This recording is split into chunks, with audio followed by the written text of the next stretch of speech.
Hello, everyone. We're back after a long time hiatus for an episode of the Cosmic Wizard Show, and I'm talking with Michael from One Sky Astro. I was really excited to bring him on today to chat about the North Node Mars Uranus conjunction. So, hello, Michael. How are you doing today? Hey, Rio. I'm good. Thank you for having me on. Well, it's always a joy to talk to you. And I thought that your particular nodal expertise could be sort of interesting to hear from. It's something I've focused on in my work, these lunar nodes. I've been looking forward to this because I think right now as we're recording this that's going exact, or at least the Uranus North Node conjunction is literally like to the minute.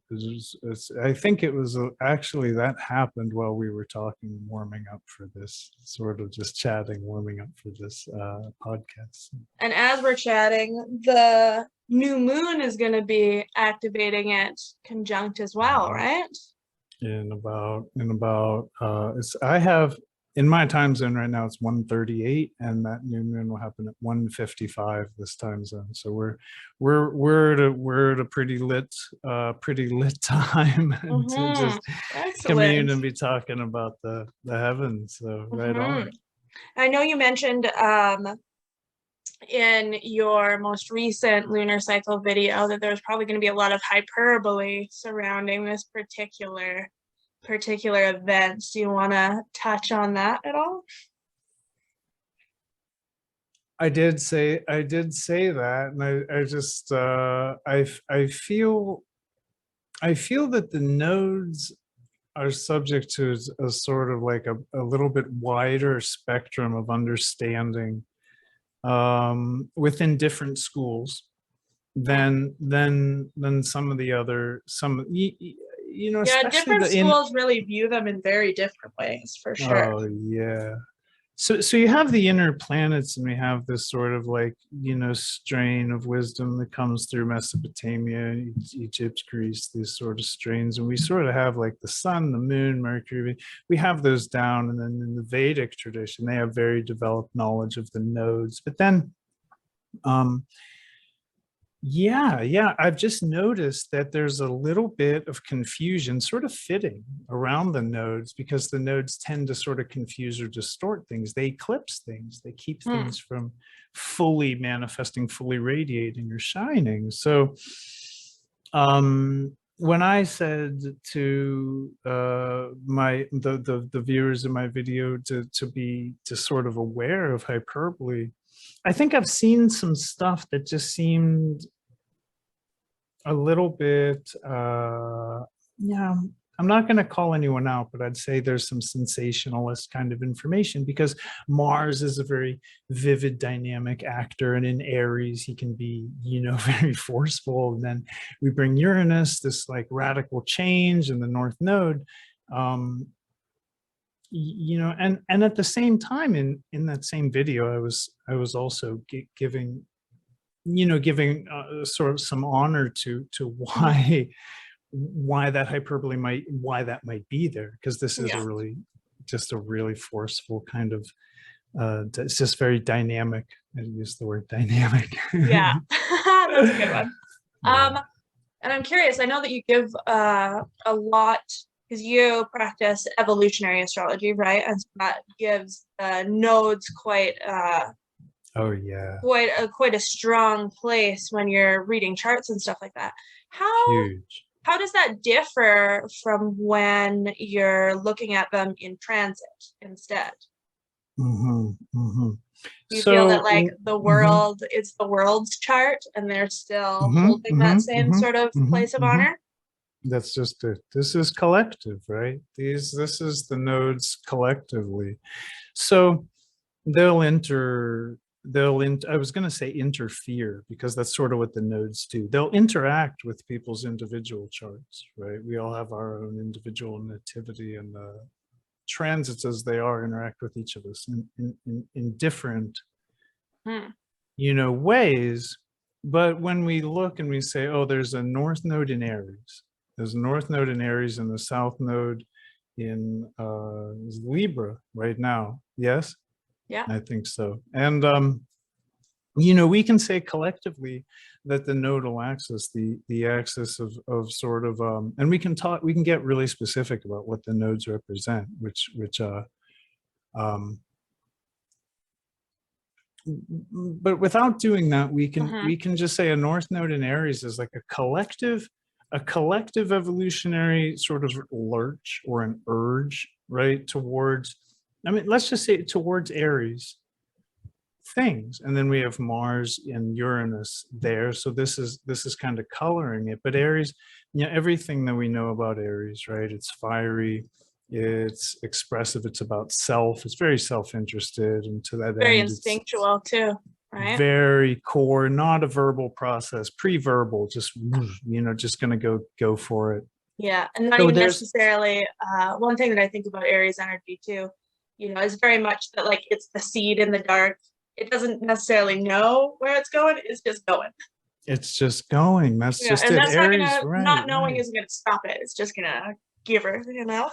That's it. That's it. So that's sort of, you know, that is an energy that's in effect Hmm. at all times, Aries. But with the North Node transiting that, one thing I'd say about the nodes that's so important, regardless of what school or whether anyone has an interest in evolutionary astrology, is the nodes always are working together. It's the head and the tail of the dragon. So we have to think of it as a sort of, we can't say, oh, this north node, we're just going towards Aries, and what are we, you know, it's not as easy as like, well, we're leaving Libra behind, you know, south node is just slithering out of Libra, but it's not that easy. We're actually, with the south node in Libra, the collective mind is actually sort of active right now. The collective is activated in that sort of I thou axis, that first house, seventh house axis. In astrology, that's how we talk about it, this sort of self other. One And thing, that's, yeah. one thing that's been coming up as a pattern in a lot of my readings is a lot of people going through South Node conjunct Pluto. So that's been a sort of energy that I've been checking out a lot lately, you know, and for like all of us with Pluto and Libra, that's sort of what's coming up. And, right.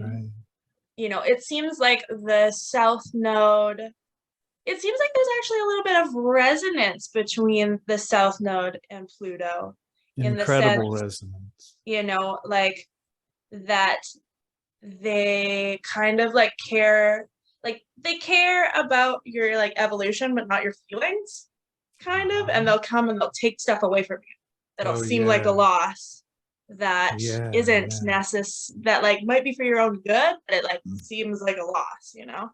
Or, Right. They both you know, have a brings stuff very, to the surface that you think like, oh, I thought I was done with this. that's just it. That's just it. They both have a very harsh teacher style. You could sort of throw Saturn in that mix too. But it's interesting when we talk about lunar nodes, we're, you know, we're okay. So we're talking about a sort of, when we talk about the south node, people are often a little confused about what we're talking about. They know it's associated with the past, and that's nice, but like, what exactly, like, does it mean? Does the south Yeah, give node's us some in Libra, like, practicality here. I love it. yeah. So it's good to understand, like, first of all, exactly what the nodes are, because the way they manifest for us is actually, the south node is prior conditionings. Okay, they're karmic conditions, because what is the moon? The moon is our conscious mind. It's our sense of self. It's our inner sort of egoic self-recognition. Where I would say this, that the sun is the general kind of tone and quality and kind of empowering radiation of our life. Sort of what shines out no matter what, whereas the moon is our internal, how we see ourselves. I see ego as And very the, much a sun moon thing, but if I had to yeah, choose one to say, oh, that's actually the ego, it's moon every time. Where to yeah. me, the Well, moon is sun, also very much about like safety too, right? And at the end of the mm, day, ego is a safety system. that's just it. So these are patterns of emotional security.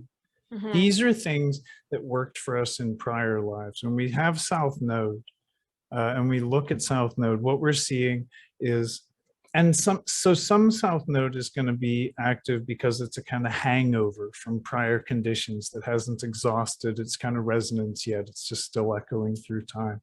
And some South Node is going to be stuff that really worked for us. It's going to Hmm. be stuff that really just like we've locked that in because that's been so effective for us, and those we have to move past, right? We see we can't just stay in these comfortable whirlpools here. We won't evolve, right? But then This feels very resonant in my life right now. that's beautiful, that's beautiful. This is perfect because where this is all going is like right to the North Node. So when we come and we're looking at South Node and we say, okay, so right now what's activated in the subconscious, in the deep mind of people, which is what the South Node is, because, and this is its connection to Uranus, is representing subconscious activity. Mhm. So there's a very special and direct connection. But the South Node is then like those emotional patterns which we bring into this life. So there's a third kind. I mentioned two kinds. The kind, let's see. So the second kind was the kind that are there because they really work for us. And the first kind Okay. are kind because they're just hangovers from like maybe an intense event or something that just hasn't exhausted itself with. In both Okay. those cases, we're moving away. We have to get away. The third kind of thing that the South Node represents is karmas that we have brought to a lifetime in order to kind of like to like assist us, Hmm. because everything. Yeah, I mean, I don't really. Okay, I'm not going to say the universe is like 14 billion years old or 6 billion years old. I don't necessarily believe in a Big Bang. And if I do, I don't believe in it as an isolated incident. I think this is very much like way beyond billions of years and parsecs of space. This is very infinite. I would say that we have reason to believe that this is sort of just what the void of space does. It just Hmm. dreams realities and people to inhabit them. And without getting like ontological or like mystical here, I just want to Yeah. say that to the nodes then, and I'm trying to I'm trying to put this all into like one neat picture. I think the important thing to realize about how the nodes work together is that the South Node could really be almost like anything that we've chosen to bring to this life to serve us on our karmic journey. And we can see that through nodal aspects. We can see, oh, South Node, like very strongly trine this challenged planet. Hmm. So the challenged planet, well, we look and we see, well, what's supporting this challenged planet? Oh, it's South Node. Okay, well, right away, it's like, okay, well, we've brought a special, something cultivated through the past that we brought it here to address this challenge, right? So we see those sort of conditionings with the South Node. Those are the three kind of main things. But what we're looking at is prior emotional conditioning. This is a lunar node thing. So we're looking at where has the ego been before? So in a natal chart, a South Node in Libra would be like, here's someone whose egoic experience was oriented to relationships in prior lives. And they've brought a lot of familiarity, a lot of experience, a lot of relationship patterns. They're going to be a natural. They're going to be an intuitive. They're just going to flow with Yeah. the people they want to Charming, relate to. social butterfly sort of That's just it. situation. Mhm. That's just it. Yeah. So you'll see that, and that's why they say the South Node is our strong point. Mhm. Okay, but it's not just a strength. It's a strength within. It's a strength within the conditioning, the Mhm. emotional conditioning, because it's a lunar node, right? Every planet, well, the sun does not, but every other planet has its own nodes.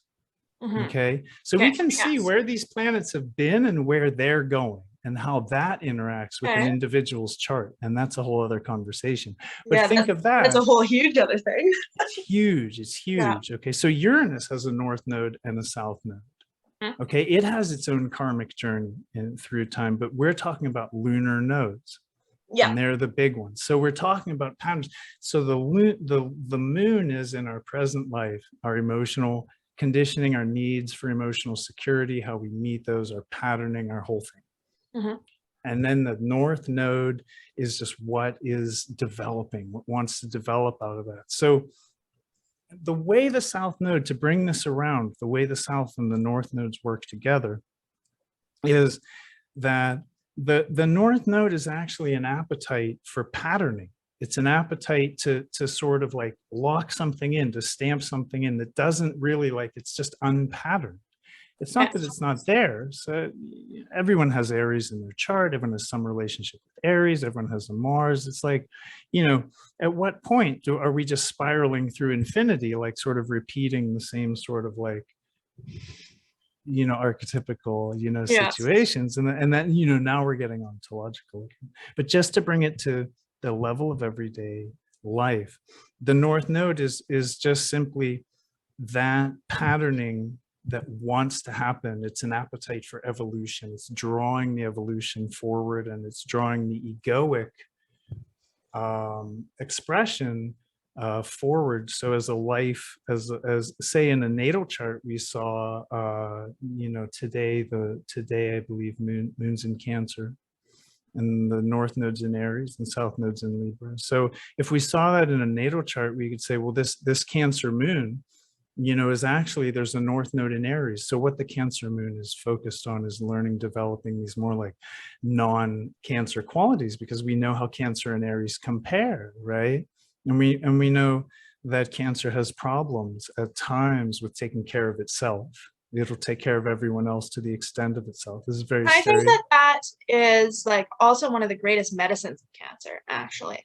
Like, oh yes, that's actually like, I've found is like the big call of Cancer season, I find, because the flow from Gemini into Cancer, Gemini season comes, at least, this is an impression that I have based on like where I am in the world too, right? Because for us, when Gemini season comes, like it's starting to be real summer again, and everyone wants to go out and experience things and actually see each other again and talk to each other and like try on different activities, and it's got like a very quick sort of like go get out of the freaking house sort of energy to it, and then I find with Cancer season it's always a little bit like hitting a wall.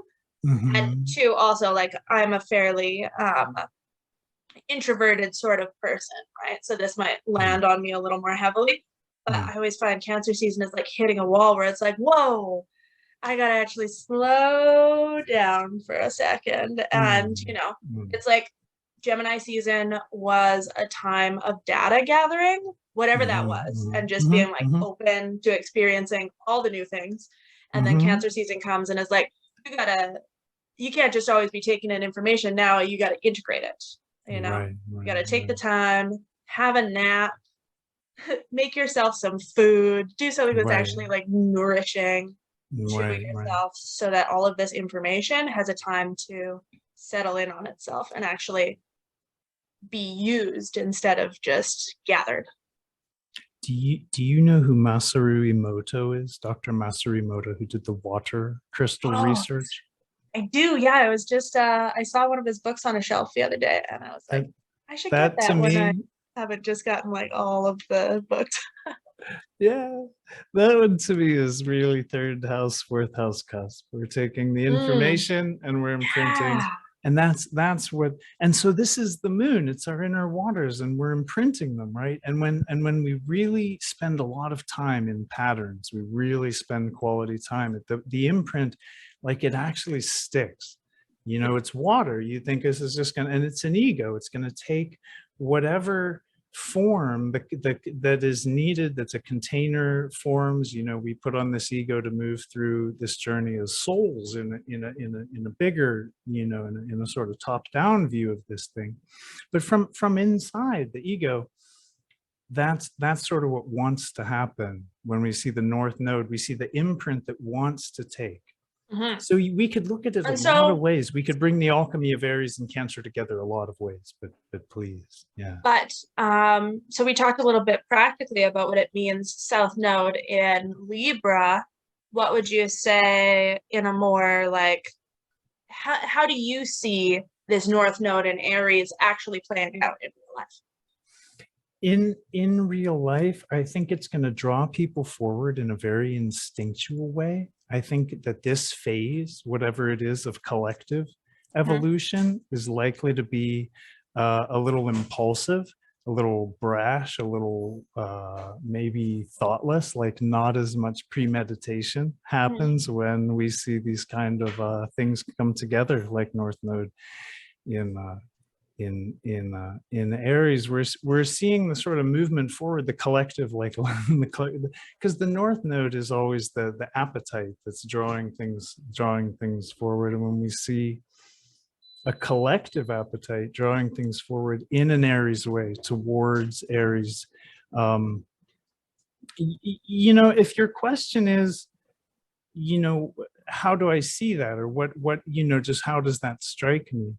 I think, have you seen anything that you're like, oh, there's that North Node in Aries? Oh yeah, I watched a church get held up at gunpoint the other day on YouTube. Okay. I've seen a lot of stuff. I've never seen them just walk in, guns out, put a bishop on the ground, and just take everyone's money and walk out. But remember when Uranus entered Aries? Oh yeah, they wanted that loot, man. So this was like to the that's funny. This is not the first time that the word loot has appeared in my life this morning.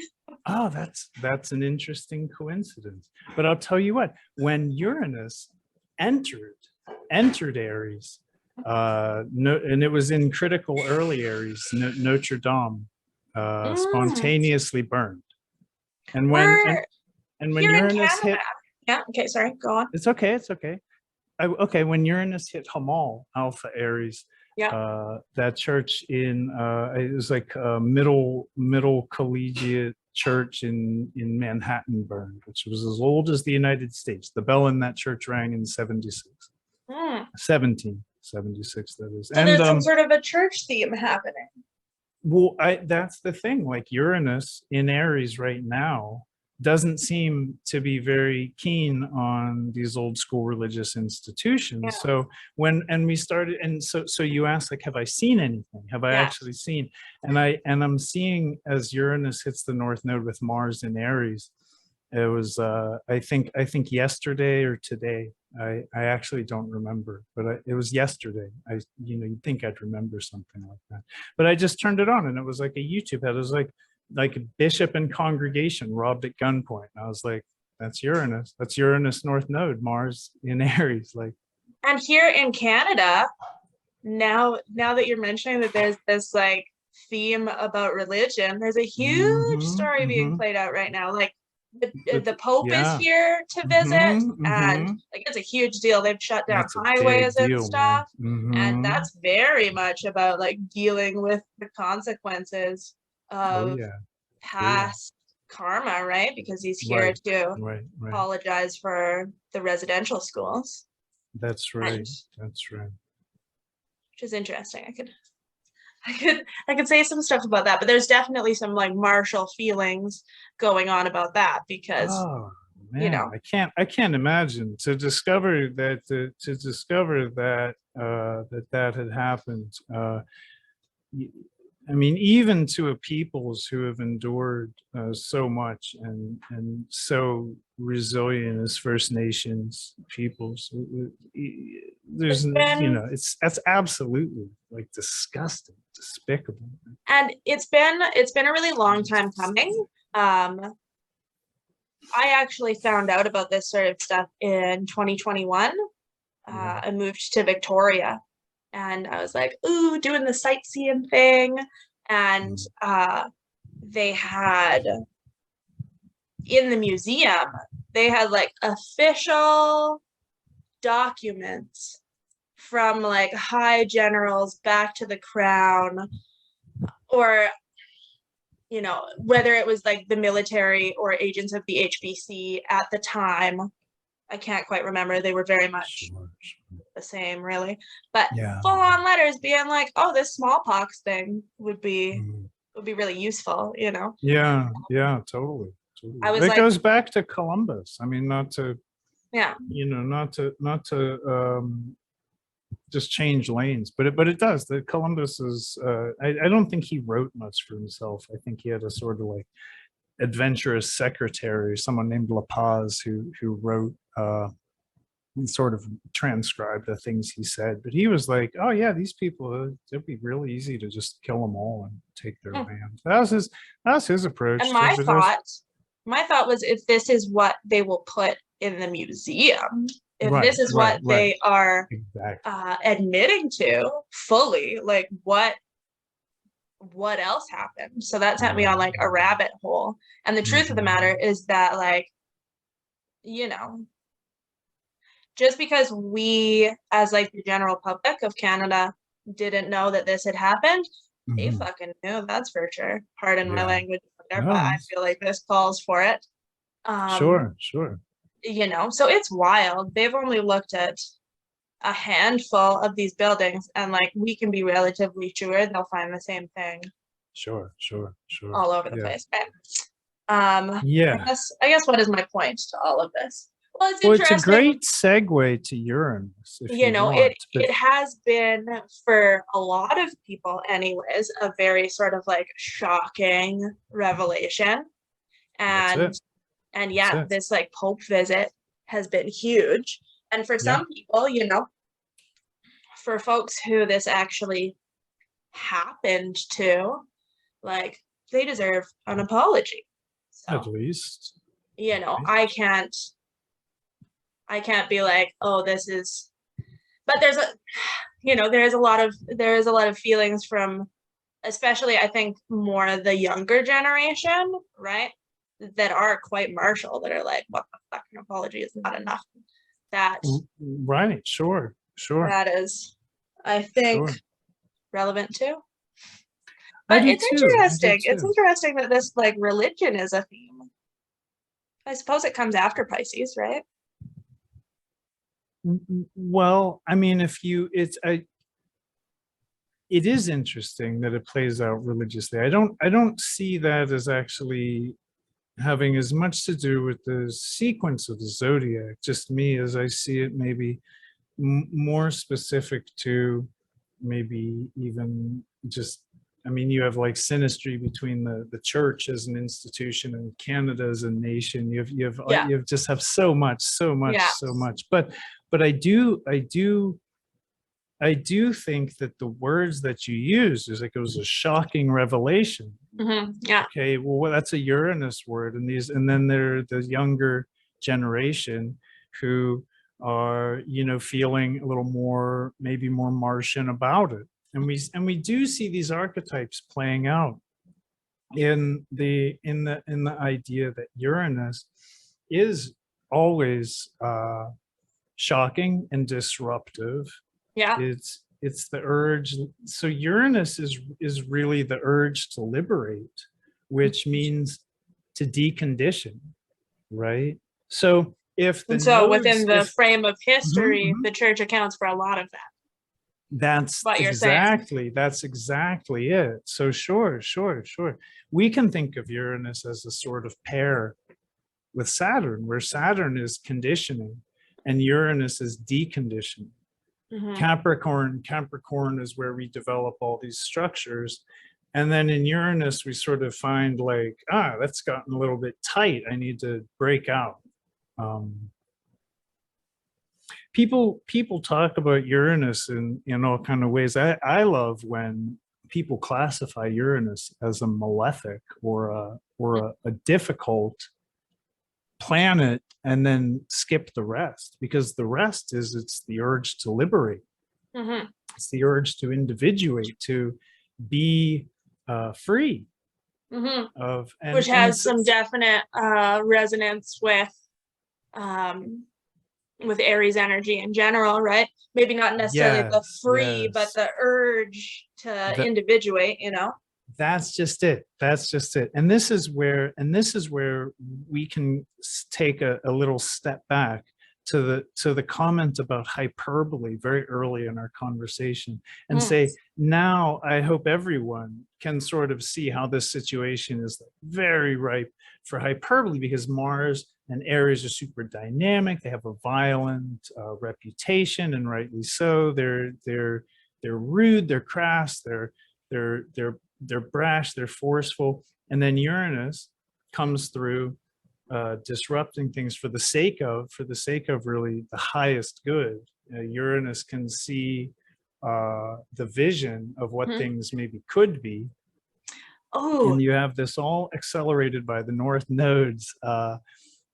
Appetite for what? For change via what? Maybe forceful, maybe real dynamic, maybe a bishop's got to get held up, maybe a couple churches need to get burned. That's a Uranus attitude. It's like, you want yeah. to make an omelet, you got to break eggs. So that's sort of yeah, I'll just leave that there.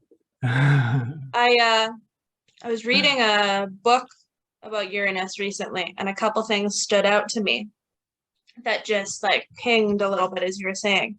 Nice. Let me see here.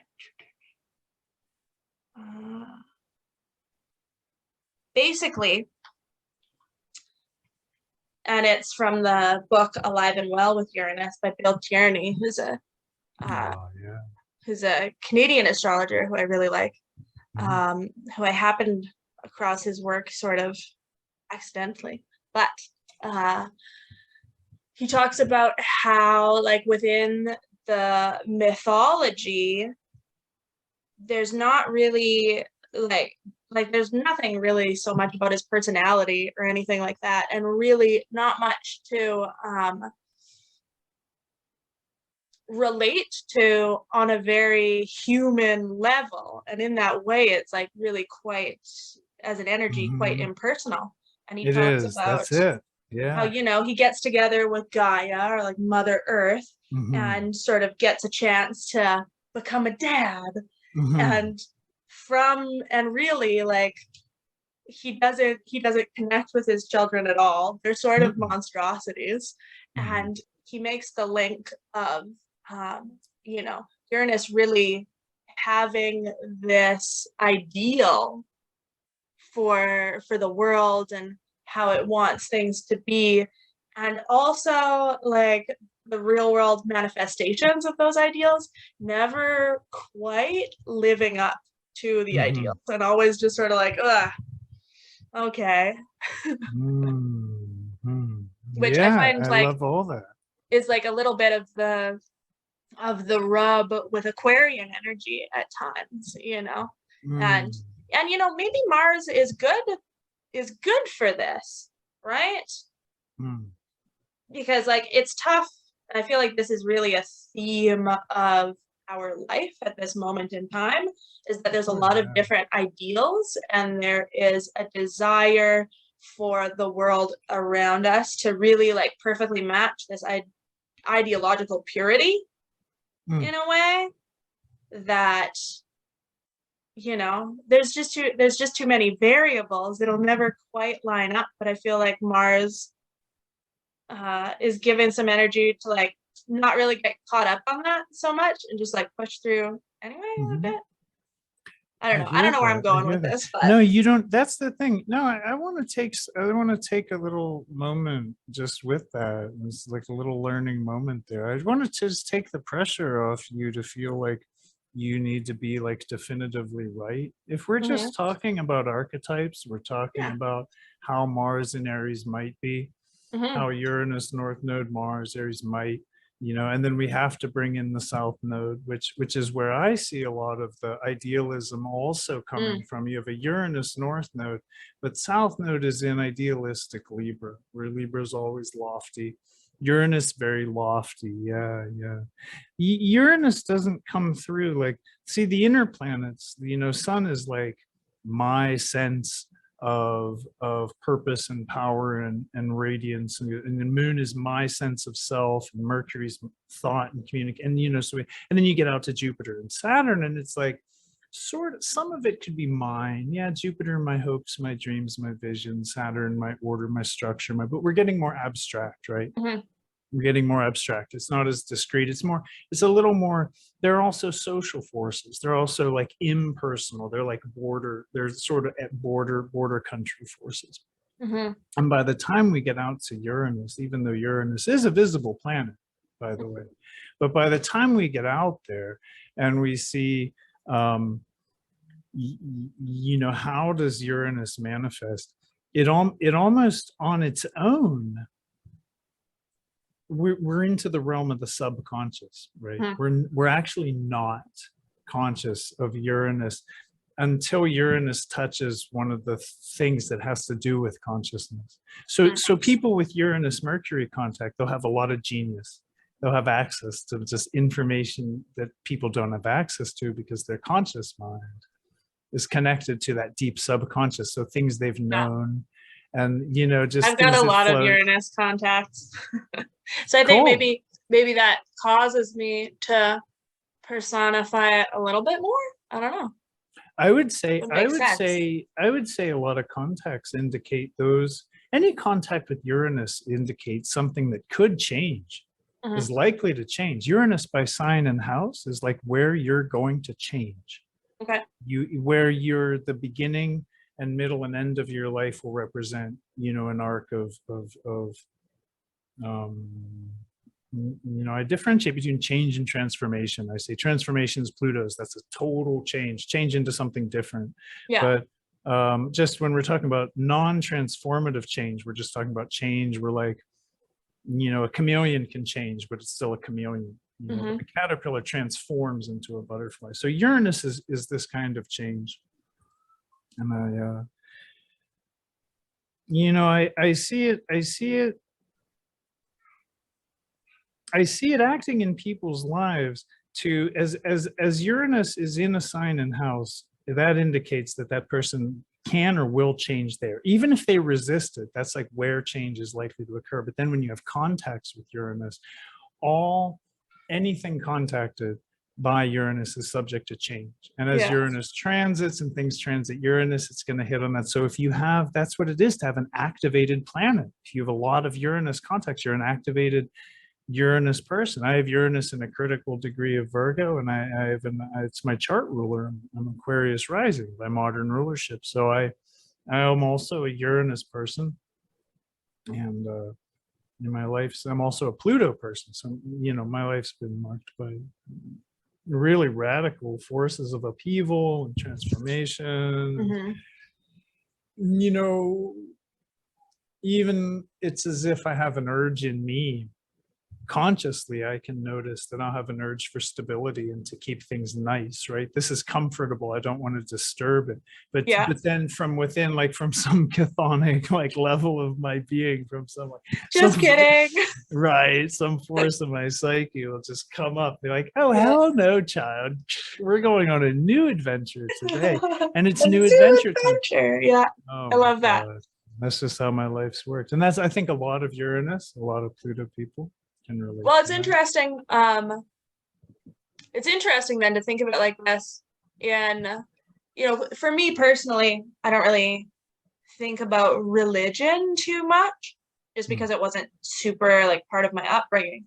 That, that can be a little bit of maybe even a blind spot for me at times. And the truth is that it's still a very, very huge conditioning factor. For many, many people on this earth, right? So it makes sense. Sure. It would make sense that Uranus is sort of there's a lot of shifting, sort of sudden, and I feel like this has been happening for the entire time that I've been on Earth too, but it would make sense then that suddenly our collectively sense of identity that's been wrapped up in these conditions are just very suddenly instinctually going elsewhere, energy Right, moving, right, right. changing And in some way or because another. that's it. That's just it. That's you. I think you really captured something valuable there. And if you look at the language, the conditioning is the nodes. The nodes are the conditioning, and it's changing Uranus. What worries me, just to be really honest about the whole thing, and where I think the hype comes in, and where everyone's all excited, is really the way Mars and Uranus kind of interact. They tend to really push things. Because they're very lucky, and they know it, so they'll really roll the dice. They will really Like big fool they'll energy, tarot wise, a bit. yeah, a little bit fool energy, because Aries is the descent of spirit into matter, and we have a lot of the fool with Uranus, because it's the urge to liberate, the urge to return to an elevated And state. that But feeling of like, you know, we don't think far enough into the future to worry about something not catching us, so we're just gonna jump off that cliff. and that's what I'm afraid of, because that's a Mars Aries North Node thing. Like, this is a short-sighted. This is a short-sighted, impulsive, instinctual. This is a sort of like, this feels to me like something could happen in a sort of shoot from the hip or a knee-jerk way that could really set powerful motions, of evolution. It could really catalyze sort of this next, whatever we're doing next collectively. But it could catalyze it in like very, unconcerned, Warmongery. aloof, warmongery, violent, revolutionary. More so, I see warmongering as a kind of Saturn artifact, where this is almost like a Uranus Freedom Mars fighter. North Node in Aries is like the terrorist, the anti-statist, the person who's willing to even sacrifice, themselves. With the nodes, you have that corrupt kind of influence. So this is going to hit some people that way, and I see the potential at this time for, like, if we can sneak through this, transit, and all there is a couple churches that got robbed, I think we should consider ourselves lucky, honestly, because these actors are not known for fucking around, not at all. So I expect to see something. This gives me some sort of creepy feelings about this visit. I don't think it's over. Yeah. Well, we'll see. We'll see. We've already seen a couple signs, here and there, and we'll see if there's like a. And this is like, a big. It's still exact, at least the Uranus node, until the 8th, right? So this is, and Mars will just be crossing over. Yeah, that's the gist. I don't have the dates in my mind. I really wasn't like, I think I'd read up on this stuff, because we're going to have a conversation about it and record it and do a podcast, but no. I did the calendar, so I was able to just look and be like, oh, okay, cool. Very cool. Very cool. Yeah. Another thing I want to say about Uranus, this is interesting, because Uranus is opposite to South Node right now. Is that whenever you have Uranus opposition, and this is something that Jeffrey Wolf Green brought through from his dreams with Swami Sri Yukteswar. This is part of what came through in the original, like those Sanskrit dreams that evolutionary astrology emerged out of. Uranus oppositions, harsh aspects that Uranus is forming, harsh aspects that anything is forming to or from the 11th house, and harsh aspects, anything is forming to or from Aquarius. So any planet in Aquarius square any other planet. These Uranus and Aquarius, because of Uranus resonance with the subconscious, and Uranus Aquarius resonance with this sort of deep mind, and this special resonance with the nodes and our sort of conditioning. These harsh, right? They're traumatic. These harsh aspects these harsh aspects are recognized within evolutionary astrology as prior life trauma signatures there's like hangovers from traumatic experiences that we're still processing. And you can figure pretty easily, if you think about it, there could be a lot of those in a chart where you've all harsh aspects involving anything Uranian. So when we see harsh aspects involving Uranus, we can see that we're dealing with like the deep mind and the sort of long mind, like not long-term memory, but like lifetimes, long-term memory, right? Yeah. So when we see Uranus and its opposite to South Node, you know, part of what's happening here is we're all going to be managing and navigating the traumas relative to the past that are related to Libra. So this is also a signature of a time when ideals and you know, relationship issues. Libra's interesting because it's that journey to balance. But any prior karmas related to this are also being expressed right now in terms of like, this is digging up old wounds. So at the same time as we have Libras and Uranus's like idealism and need for high standards and, you know, excellence, or at least in Uranus's mind, right? Yeah. We also have a sort of like, we're really kind of dredging maybe dredging some of the karmic vats of the old material here to see like what's really on the bottom there, you know. Yeah. The bad stuff. So that's and Mars can be almost like salt in the woundy a bit. Very much so. So I think a lot of the hyperbole around those topics is really, it might be justified. But if we're going to talk about really dynamic activity, I just want to be really clear and keep it to non-sensational kinds of things. You know, I'm always interested in, well, how do we work with this? Where's the skill in it? You know, and what we can do is understand that the benefit, the medicine of Uranus and Mars is that it will take chances, it will force issues, it will move forward in ruthless ways, almost at any means necessary. And we can use this time to move forward in our personal lives in the same vivid ways. Like, no, I'm pushing through, right? I won't be trapped by those past conditions, especially around relationship stuff, especially around idealism stuff, especially around prior traumas, right? South Node opposite Uranus. And we have to move forward vividly. We have to push through. That's, you know, that's a positive aspect of it. Yeah. This is making me think just sort of even the way that you are putting this about like the sensationalism and what was the word you used? Hyperbole? No. More about like the way that you phrase this, you know, knowing that you're an Aquarius rising, it's making me think about the interplay a little bit between the like new Uranian ruler versus like the old school Saturn ruler. And the Saturn is showing a little bit in the way that you're saying of like, no, let's be measured about this, you know. And well, you can't talk about Uranus without, you know, talking about Saturn. It's interesting. They're just a pair, because Uranus is always, see, if we say Uranus represents freedom, that doesn't mean anything. We think it does today because we've been conditioned, but freedom doesn't mean anything. If I have freedom, that is, I have freedom. I was born with freedom. Freedom says, but what are we talking about?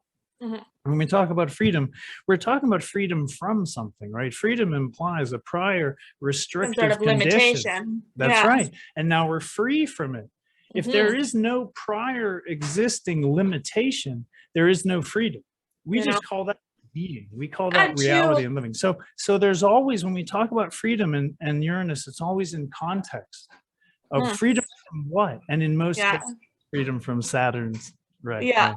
But it's interesting too, even the way you were speaking, it made me think of, you know, it's easy to paint Saturn as the bad guy, but there's also, you know, there's mastery in Saturn, there's discipline, there is, you know, there is like an almost really sort of like beautiful, pragmatic devotion there.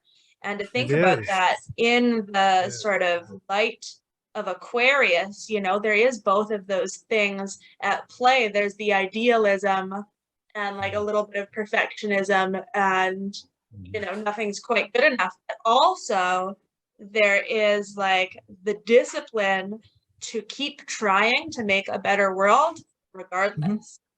Yeah, absolutely, absolutely. Super interesting interplay there. The Capricorn and Aquarius thing, I love going to opposites. I really want, if I ever, I should say when I teach, I'm going to teach in pairs of opposites, because when we have a look at Capricorn and the difference between Capricorn and Aquarius, we can look at that Capricorn Cancer pair, and we can see the opposition, natural opposition between Capricorn and Cancer. You know, in the same way that people in Cancer get lost being of service to others and they forget about themselves to be lifting themselves up, nourishing themselves. In Capricorn, we get involved in being of service to society, and we lose ourselves in what? Conformity. So it's the same. And you see this with all the opposites. There's ways in which they're exactly the same, and there's ways in which it manifests in a totally different way. So this exact same energy, we have to know, how are the opposites the same? And then we have to know, how are they different? And that's one of the ways I touched on the Capricorn Cancer thing, in how we distinguish ourselves. Because we distinguish ourselves because Cancer is the ego, the moon, it has our self-image, it's our home, it's our character. So we distinguish ourselves. And then in the 10th house, we see work and career, and we want to distinguish ourselves in society. We want to both stand out. And I gotta be careful not to get on like a tangent here, but also I feel like that's I feel like that is a part of Capricorn that is very, very informed by like the world that we live in today. You know, and I feel like there's a lot of like unseen kind of like crone energy in Capricorn too. And there's actually, even though it isn't like expressed in the same way at all, right? Now we're talking about like Cancer Capricorn sort of access. You know, there is a very like deep kind of commitment to family. It's just shown in an extremely like pragmatic, not as like outwardly loving kind of way, and translates to tradition, right? Which is what like falls into this like society sort of thing. Yeah, we could go really just pull this whole thing way out and check out the 10th and the 4th house and Cancer Capricorn and that whole axis. But what I want to say is that the same way you have this Leo Aquarius axis, and they what they're sharing in common is they're about creative self-exploration. Right? Aquarius is where we discover, who am I? I'm individual, I'm unique, I'm radical, I'm not going to conform, I'm you know, who am I? This is it. And Leo is where, in a little less radical ways, there's a little less pushback against the restrictions. Leo's more just a natural development, an expression of the ego. So it tends to be a little warmer and playful. And that's one way they're different. Aquarius is aloof and really just like, really hard to put your finger on. And Leo is like very Aquarius discreet, is like much more like teenager energy, and Leo is like kid energy, you know. There's not much to break away from, because like you're not in it yet so much. That's really great. That's really great. And then by you know, we could look then at Aries as like infant, like not even terrible twos, but just like just a mass, a blob of cells, organic, crying thing. Who are you? I know your voice. But hold on. So I'm going towards this voice, you know. I know. That's purely it. Towards away. We're not doing much more complicated than that in Aries. But I wanted to say that the same way Cancer and Leo work together to form this sort of like nexus of self-awareness and sort of self-identity, Capricorn and Aquarius work together to form this sort of like nexus Community of system. social. It's a community system. The 10th house and the 11th house just work together like that. They're community. They're everything. So we have another I thou axis, right? But it's more developed than the first 7th house I thou. Now we have like this more complex I and thou, because we're dealing with systems. Where does I come from, and how is I nested within that system, and and who are these people, and how do I make my way through them? We're not just thou on a one-on-one level. The 10th and 11th are thou on like a group, out to like our species, the rest of our species, humanity as a collective, right? So it's just very interesting. And when we see that sort of rulership thing, the Saturn, the Uranus, and we talk about Aquarius in terms of having been given ancient rulership by Saturn. It's it's true, but I think I often wonder like how much of celebrations like Saturnalia, which I believe was like a fertility celebration, like a wild spring orgiastic, like having nothing to do with Saturn in the sense that we think of him today. Yeah, Modern right. astrology. Apparently, Saturn used to be seen as like gifts of agrarian abundance at some point. Well, Saturn's the physical. Right? And that's a lot, right? That's food, that's sex, that's sure, I can see it. But what I mean to say is that I wonder sometimes how much of that is actually like because Saturn was ruling Aquarius and they saw that sort of freedom from like, oh, it's winter's over. Now let's break out. Let's all have sex in the field. And like, that's a sort of Uranian, kind of a Uranian Leonian, right? That's the axis, Uranus, Leo. That's that impulse. It's, I suppose a little bit. So it's interesting to think about, and like I was saying earlier, I really want to encourage everyone listening to just don't feel any kind of pressure when you sort of play or work with astrological archetypes to be right or be exact or be perfect or try to figure out what's going on, but it's like building blocks, and the best is being like a kid. And you can build whatever you want. It doesn't matter if it's what you were supposed to build. Doesn't matter. It really doesn't matter if you're right or wrong, unless someone's paying you and they expect you to be right. And you're like, well, here, I will show up and deliver correct. But if you're just playing with stuff, like, you just play, just keep going there. Play, see what combinations, see what it is, right? Yeah, this is why I love this format, and it really lights me up. More so than just like talking to the camera and being like, this is what's happening. Oh yeah, because it's a conversation, and we can just expand on things and play with it very much so. We don't necessarily need to be right. We can just do a lot of what ifs. But I've got a lot of Jupiter and Sagittarius in my chart, so I love that. Yeah, that's awesome, Ria. Let's just think about stuff. But it is. It's actually, we're building bridges, and we're learning how to put pattern. And actually, this is an Aquarius thing. This is a Uranus thing. Pattern recognition. We're seeing where this part of the pattern fits in the bigger pattern, and then where that bigger pattern, what other bigger patterns it makes. And just that's Aquarius. That's how its intelligence works. That's interesting. I would have expected more like patterning to be more of a Saturn thing, because it follows it repeats. Yeah, I think that patterning could be a Capricorn thing, but pattern recognition, that sort of instantaneous kind of genius where you can look at a massive bit of information and pick it out, right? Pick it out and say, oh, that's that, and that goes here, and that's a Uranus function. That's that Uranus genius, right? That's that specific Uranus genius. It's a pattern recognition genius is one of its main expressions. Yeah. Interesting. Wow. Lovely. Well, I don't know. Do you have any last thoughts on this whole conjunction at all, or this new moon, since it is a new moon day? I guess you make like entire long videos about the lunar cycle, but I do. Which everyone should check out. They're amazing. But Thank you. Yeah, please do. Do I have thoughts that maybe thoughts that have developed since I released that video on this lunar cycle?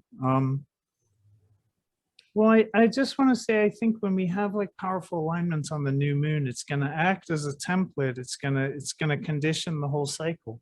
Mhm. It's as if, something was going on in your natal chart that had nothing to do with your sun and moon, but it's still part of your life.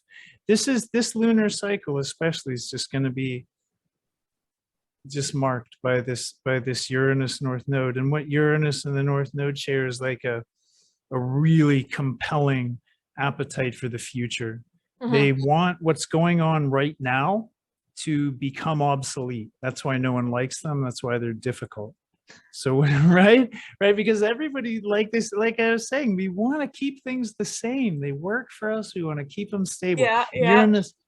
Uranus and the North Node are like, hell no, I not feel a like in this chance. conversation, just like talking about these things, I'm learning a little bit about myself with your observations.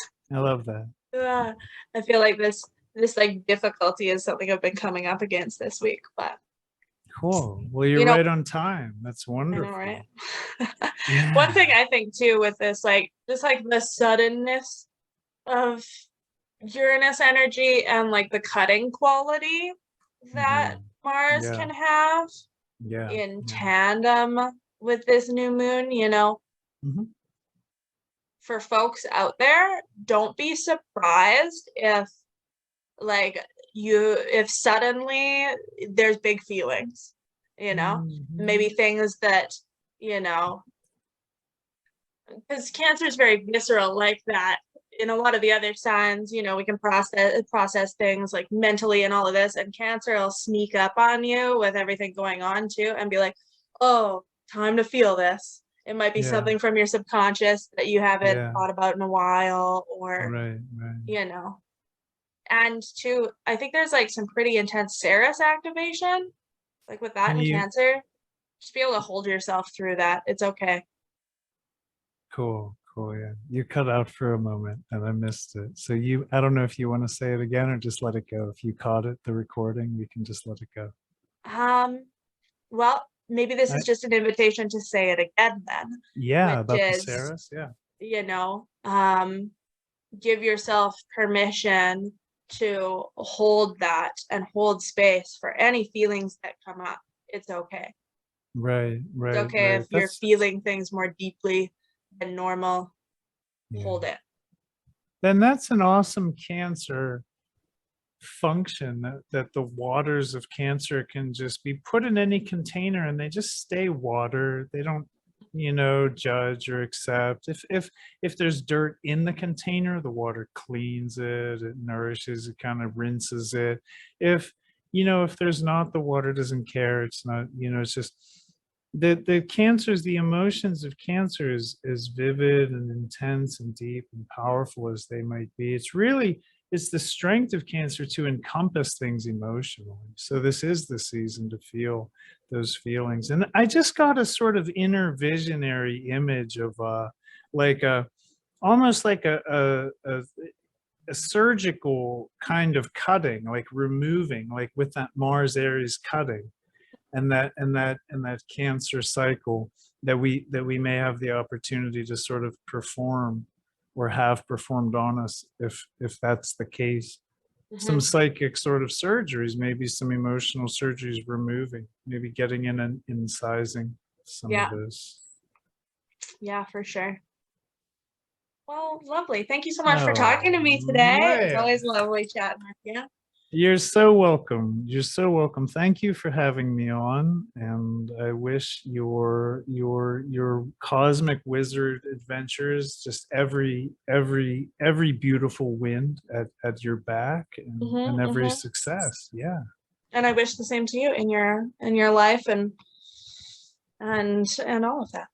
Thank you. Thank you. Thank you. And there you have it, folks. That is my chat with Michael about the Uranus node Mars conjunction coming up. And if you're curious about learning more about constellational astrology, also known as 13 sign astrology, which uses the actual size and shape or size and placement, I should say, of the constellations in the sky. I've got a mailing list. If you want to be added to that, just drop your email down below. I'll also put a link if you want to sign up directly. And I'm also making a calendar for next year that is going to have all of the different like ingresses and transits, all that jazz, all according to the real sky. And I'm currently doing pre-sales for that. By September, when I have more of the artwork out, the price is going to be going up a ton. So if you want to hop on a deal, order yours now. I'm going to leave the link below for that as well. And I also have a really cool collaboration coming up with Verone Bright, who is another very magical person, and we're going to be doing an in-depth 13-week exploration of the astrology, focused on a much more intuitive, felt, embodied, building that sort of relationship with yourself, the earth, and the sky. And it's going to be super great. And if you want to learn more about that, just hop on my mailing list too. And that will be all for today. Cancer season has been intense. And my best advice for all of you is to hold yourself in grace for whatever it is that might be coming up for you at this time. If it's coming up, I think it's probably just looking to be really witnessed so that it can be released. I hope you all have a wonderful day. Sending love to all of you.